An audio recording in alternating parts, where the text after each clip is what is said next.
The night commuters. They come from deep in the bush.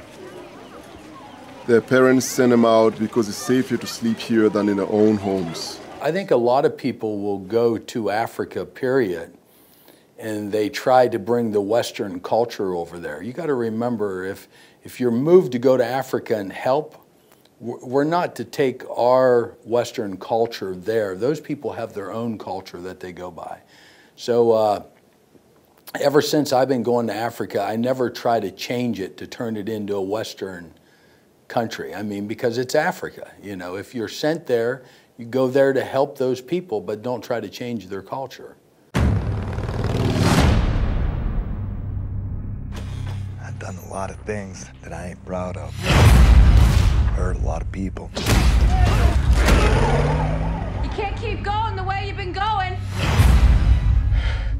Help me. I don't got no good shoes, Lena. I'm here today to talk to you about families just like yours, half a world away, that desperately need your help. I was thinking maybe I could go over there. Africa? Reckon they can do with all the help they can get. I never thought any of this would have happened. I was featured on Dateline NBC. They actually went to Africa and filmed in 2004. In 2005 it came out, and I literally sat on the couch and cried because it showed me walking with a machine gun. And I said to myself, no one's ever going to have me come to their church again. Well, I was wrong. Our website crashed. So many people called me, wanted me to come to their church. They wanted me to do a book. They wanted me to do a movie. So I began to end up writing a book. The book came out in 2009. It's called Another Man's War. At the same time the book was coming out, I was approached by a screenwriter. And I started working with this screenwriter. And I mean, this guy literally moved in with me for like a year. I mean, he wanted to get the exact story as close as he could. He'd done an excellent job on it. Then the next thing I know, I ended up meeting director and stuff, Mark Forrester, and everything got started on the movie. And it was like a dream. I mean, come on, when you live the life that I've lived and you get to the point that I'm living now, I wake up every morning thinking, man, this got to be a dream, you know. I got to pinch myself in the mornings, you know.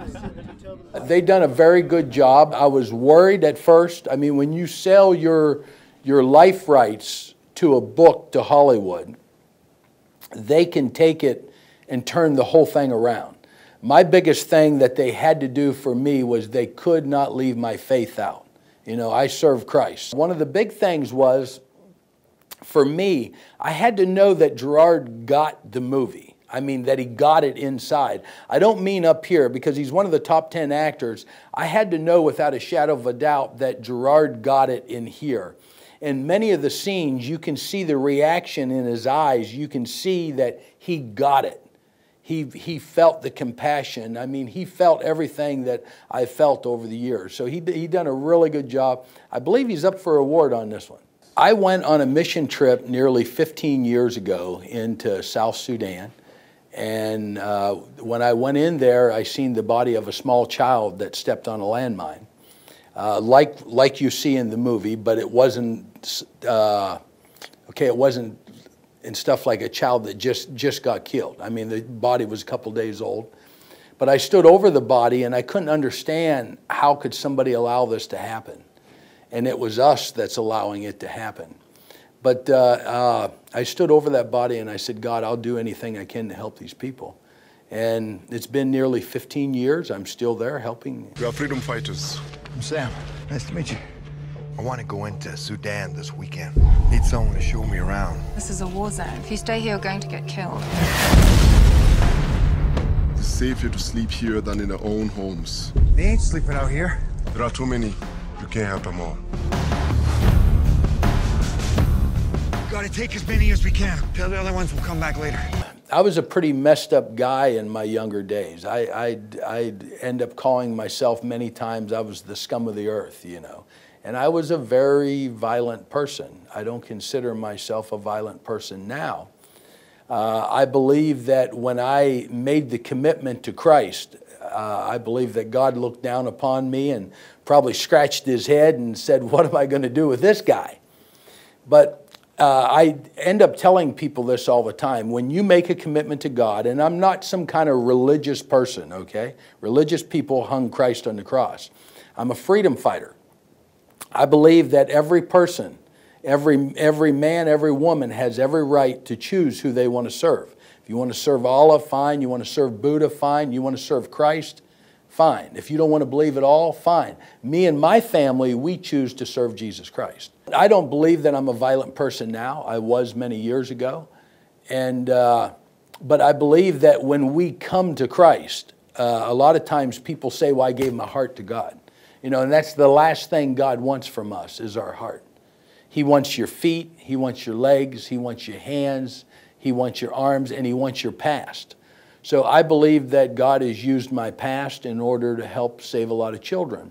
But it's not just about Africa for me. I mean, we do a lot of work here in the States. I got a campground in Pennsylvania, so we're working with troubled youth there. I speak in high schools and colleges on drugs and alcohol. We're working inside of Uganda, working in Sudan, working in Ethiopia. I mean, our work is about saving children around the world. I don't want to say that we do it with violence, but when it comes right down to saving a life, I'll do whatever I have to do. Look, I only got one truck over there. I need the money to get another vehicle. Now I found this one in Kampala that I can get. We already took out a second on your home. I got a real good deal. Sam, we know what you're doing over there in Africa, and we support it. But I'm telling you, we cannot give you any more money. Hear what I'm saying. Sam, look at this. You're completely leveraged. See this? Yes.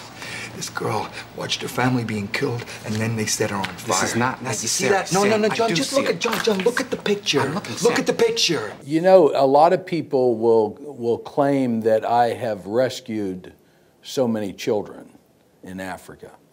And I cannot take that claim because I feel that the children of Africa rescued me. They gave me a purpose. I don't believe that I've done anything that any other man wouldn't do, whether you're white or black, you know. Given the opportunity, if children are being hurt, and if you have an opportunity to save a child, I believe any man or any woman would do the exact same things I've done in the past. It's just the reason why a lot of people don't is they don't have the opportunity. But I don't think that I'm some kind of a hero. I believe that I've just done everything that anybody else would do. God don't make junk. You got to remember that. Sometimes we get so low in our life, sometimes we want to focus on what we have done and we think that there's no way we can do something good or that God can't use us. You got to remember, I mean, He can use each and every one of us. And I've always said, I was the scum of the earth. 30 years ago, I was probably the worst person you would have ever met. And I've always said, if I can change my life and do something good, you can too. Sam, wait. She will wait and get you.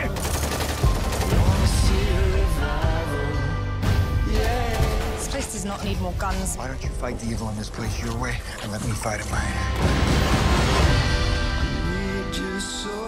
Helping you kids is about the only good thing I've ever done in this life.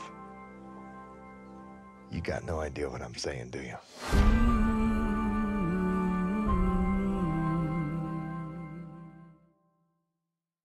Hey there, everyone. I'm Sam Childers, and you're watching Real Black.